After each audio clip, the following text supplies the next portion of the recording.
Hello and Assalamu alaikum and welcome to another episode of Nation's Voice with Shaban Mushtaq. I'm your host Shaban और अगर आपने अभी तक मेरा YouTube channel subscribe नहीं किया तो kindly subscribe my YouTube channel that is Shaban Mushtaq. आज की जो हमारा टॉपिक होंगे वो काफ़ी डाइवर्सिफाई हैं। सबसे पहले तो हम एक बहुत अच्छी न्यूज़ के साथ स्टार्ट करते हैं। Recently I have just been told के गवर्नमेंट ऑफ पाकिस्तान ने जो है दवाइयों के ऊपर 17% सेल्स टैक्स जो है वो ख़त्म कर दिया है। रिसेंटली गवर्नमेंट्स ने जो है वो टैक्सेस इम्पोज किए थे, लेकिन अब गवर्नमेंट ऑफ पाकिस्तान ने तमाम दवाइयों के ऊपर 17% सेल्स टैक्स जो है वो ख़त्म किया है, जो एक बड़ी अच्छी मूव है रिलीफ देने के लिए आम आदमी को इस इन्फ्लेशन के दौर में। और ना सिर्फ ये डायबिटीज़ या ब्लड प्रेशर की दवाइयों के लिए बल्कि इन्होंने तमाम दवाइयों के ऊपर जो है वो आपको 17% रिलीफ किया है। So that's a very good news that I wanted to share with all my audience. और इसका मतलब ये है कि अब जो है वो प्राइसेस जो है वो रिड्यूस होंगी। दूसरी तरफ हम बढ़ते हैं। इस वक्त सियासी माहौल बहुत गर्मा गर्म है पूरे मुल्क का। बाई इलेक्शंस हो रहे हैं, लाहौर के हलकों में इलेक्शंस हो रहे हैं। अभी 2-3 दिन पहले सिंध के अंदर जो है वो इलेक्शंस हुए हैं। आप बात करते हैं सिंध के इलेक्शंस के अंदर, तो सिंध में जो इलेक्शंस हुए हैं, इलेक्शन कमीशन ऑफ पाकिस्तान के मुंह पे एक बहुत बड़ा तमाचा मारा है इस मुल्क की जमात ने। और इतनी ज़्यादा रिगिंग के केसेस के मैं आपको बता नहीं सकता। सबसे पहले तो मैं आपको बताता हूँ कि एक जगह पे लड़ाई झगड़ा हुआ सिंध के अंदर एक पोलिंग स्टेशन में, और 30 वर्कर्स जो हैं उनको बुरी तरह ज़ख्मी कर दिया गया। रिपोर्ट्स ही कहती हैं कि ये पीपल्स पार्टी के लोग थे, लेकिन we are not so sure. लेकिन हाँ, ये कहा जाता है कि पीपल्स पार्टी ने जो है ये चीज़ इम्पोज की। और सिंध के अंदर चूँकि उनकी गवर्नमेंट भी है और उनका होल्ड भी है, तो इस तरह से फिर उसके बाद मैं आपको उससे ज़्यादा मज़े की बात ये बताता हूँ कि कंद कोट के अंदर जो है वो इलेक्शन कमीशन के 10 लोगों को ही उठा लिया गया पोलिंग स्टेशन से और पोलिंग का अमल रुकवा दिया गया। यानी कि आपने इलेक्शन कमीशन के लोगों को उठा लिया और टोटली आपने जो है वो इलेक्शंस के प्रोसेस को स्टॉप कर दिया। ये कौन सा तरीका है इस मुल्क में इलेक्शन कराने का? मेरा ख्याल है कि इस वक्त हमें प्राइम टाइम है कि फ्री एंड फेयर इलेक्शन चाहिए, क्योंकि ऑलरेडी इस मुल्क के अंदर एक रजीम चेंज का जो है वो शोर डला हुआ था।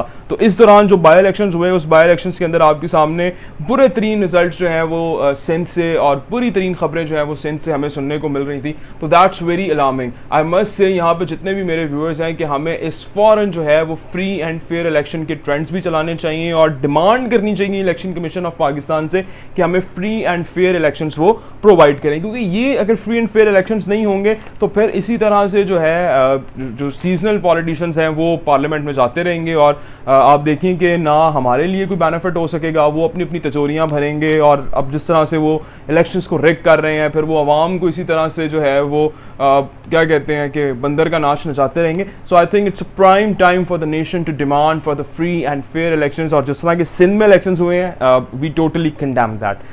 तीसरी जो इंपॉर्टेंट चीज़ मैं अपने शो में डिस्कस करना चाह रहा हूँ वो ये है कि जैसा कि आपको पता है कि लाहौर में भी खान साहब 2 दिनों पहले आए थे, वर्कर्स कन्वेंशन से उन्होंने इजलास किया और बड़ा ज़बरदस्त उनके जो एक कन्वेंशंस थे वो जलसों के अंदर तब्दील हो गए। लोग जोक दर जोक निकले इमरान खान के जलसों में। ऑलरेडी इमरान खान का अपना ग्राफ चूँकि हाई है, तो लोग चूँकि उनके जलसों में आना चाहते हैं, तो बड़ा एक कामयाब किस्म का जो है उन्होंने शो किया। लेकिन मेरा सवाल ये है, क्या बाई इलेक्शंस के अंदर खान साहब सीटें निकाल पाएंगे? क्योंकि इससे प्रीवियसली उनके टेन्योर में जितने भी बाई इलेक्शंस हुए हैं वो सारे के सारे अनफॉर्चुनेटली हार गए हैं। तो इस दफ़ा देखना ये है कि क्या खान साहब जो रजीम चेंज का एक हर कहते हैं अपने जलसों के अंदर कि जी रजीम चेंज किया गया और मुझे अमरीकी साजिश के तहत निकाला गया और लोकल एजेंसीज को इन्वॉल्व किया गया, फिर इम्पोर्टेड हुकूमत नामंजूर, तो क्या तमाम लोग इस बात को रियलाइज़ करेंगे और भूल जाएंगे कि PTI की जो है वो पिछले 3.5 साल में क्या गुड गवर्नेंस रही है? इन्फ्लेशन रेट आपके सामने था, मुल्क में बेरोज़गारी का आलम था, मुल्क के अंदर इसके अलावा जो है वो तमाम इंडस्ट्रियलिस्ट जो है वो कोई प्रॉपरली सरमायाकारी नहीं कर रहे थे। तो क्या अवाम ये सारा कुछ भूलने के बाद भी इमरान खान साहब के साथ आज खड़ी होती है? ये सबसे इंपॉर्टेंट चीज़ है। दूसरा मैं ये कहना चाहूँगा कि खान साहब जो है जलसे बहुत बड़े बड़े करते रहे हैं, लेकिन उसका मतलब ये नहीं है कि वो गवर्नमेंट फॉर्म कर सके। खान साहब के बाई इलेक्शंस में हमेशा से या अपने उनकी जनरल इलेक्शंस में भी जलसे बहुत बड़े किए। 2013 में बहुत बड़े जलसे करते रहे लेकिन गवर्नमेंट नहीं बना सके। फिर 2018 में भी जो उन्होंने बहुत बड़े जलसे किए लेकिन क्लियर 2/3 मेजॉरिटी के साथ वो पार्लियामेंट में नहीं जा सके और फिर वोट ऑफ नो कॉन्फिडेंस का मोशन मूव हुआ और वो उसके अंदर जो है वो नहीं सर्वाइव कर सके। तो मेरा कहने का मतलब ये है कि अभी जो बाई इलेक्शंस में भी ये लड़ने जा रहे हैं, तो जितनी तादाद में अवाम इनके जलसों में मौजूद थी, क्या वो इनका वोटर भी था या सिर्फ वो ऐसे ही थे जो नौजवान थे जिनके पास वोट नहीं है और वो खान साहब के जलसों में जा रहे हैं? तो मेरा ख्याल है इस चीज़ के ऊपर नज़रसानी करना बड़ा ज़रूरी है। तो आने वाले दिनों में 17 जुलाई को इलेक्शंस होने जा रहे हैं पंजाब में, स्पेशली लाहौर में।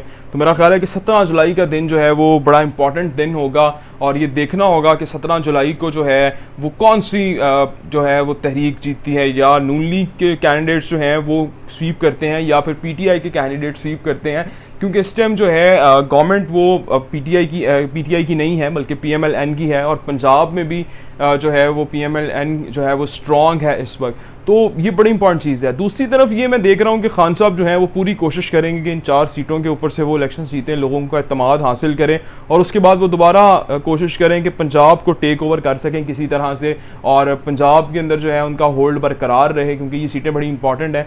और फिर उसके बाद हो सकता है कि वो इसको एज एन पंजाब गवर्नमेंट को यूज़ भी करें अपने जलसों के अंदर, जो आगे उन्होंने ऐलान किया है कि जी मैंने लॉन्ग मार्च करना है। क्योंकि अभी रिसेंटली तो चूँकि पंजाब में से इनका कारकुन नहीं निकल सका और पंजाब में बहुत ज़्यादा बैरियर्स एंड हर्डल्स थे, तो अगर पंजाब दोबारा खान साहब के पास आता है तो डेफिनेटली जो उनका लॉन्ग मार्च का कॉल है वो भी सक्सेसफुल हो सकता है, क्योंकि फिर पंजाब पुलिस और दूसरे अदारे जो हैं वो कॉपरेट करेंगे तरीके इंसाफ के साथ, क्योंकि वो गवर्नमेंट में रहेंगे तो वो मैनिपुलेट नहीं हो सकेंगे। तो ये तमाम चीज़ें जो हैं आने वाले दिनों के अंदर बड़ी एक इम्पॉर्टेंट सिचुएशन जनरेट कर रहा है। और मैं डिमांड करता हूँ इलेक्शन कमीशन ऑफ पाकिस्तान से कि जिस तरह से इलेक्शन सिंध में हुए हैं उस तरह के इलेक्शन पंजाब में नहीं होने चाहिए, बल्कि पंजाब के अंदर आपकी स्ट्रैटेजीज क्लियर होनी चाहिए, आपके सिक्योरिटी बहुत बेहतर होनी चाहिए और आपके इलेक्शन फ्री एंड फेयर होने चाहिए, ताकि अवाम के वोट से जो मुंतखब करदा नुमाइंदा है वो उनकी असल रिप्रेजेंटेशन है जो इस मुल्क की पार्लियामेंट तक पहुंच सके और फिर पता लगे कि आया अवाम किसको चाहती है। तो मेरा ख्याल है कि pre poll rigging and poll rigging इन तमाम चीज़ों को स्टॉप करने चाहिए और we should say that we need a free and fair election in this coming. So that's all from today's show. Keep subscribing my YouTube channel and keep watching Nations Voice with Shaban Mushtaq. Thank you so much.